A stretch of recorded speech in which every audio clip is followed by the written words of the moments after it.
We've seen China gradually, this isn't just now, bit by bit start selling off pretty much all of their assets within the United States. We have to remember that China at the beginning of its boom, and when Reagan went to China, made the peace, if you like, China bought massive amounts of debt from the US. They've really de-risked from that. And I think the reason why it's worth watching is China has invested huge amounts in what it calls its Belt and Road Initiative.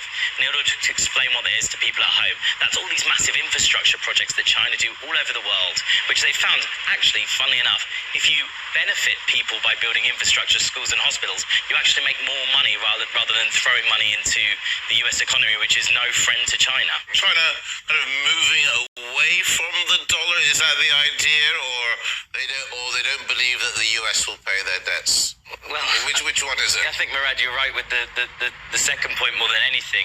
The Chinese manage their financial planning and their economy very, very strictly. They don't do it from Beijing, they do it from Shanghai, which is their financial hub, where they have very, very many clever analysts looking at global economies and how they should invest the money.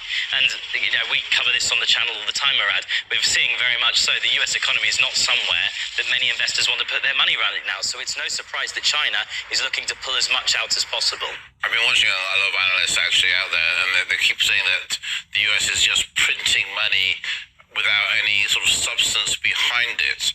And I guess there are a lot of, as one would say, doom mongers out there. But what does this mean sort of for the global economy? Are we looking at, because we've always sort of relied on the dollar. Could the dollar eventually just be worthless? Yeah, I think we're already seeing that reset in global markets. We're seeing that even today, with this last couple of weeks, even the Russian ruble. The Russian ruble that the United States said would be a currency that would be worth nothing. They would crush, they would destroy it due to the power and their hegemony across the world. What we saw today, the Russian ruble recovering nicely against the dollar, actually improving in a way that no analyst had predicted it would do.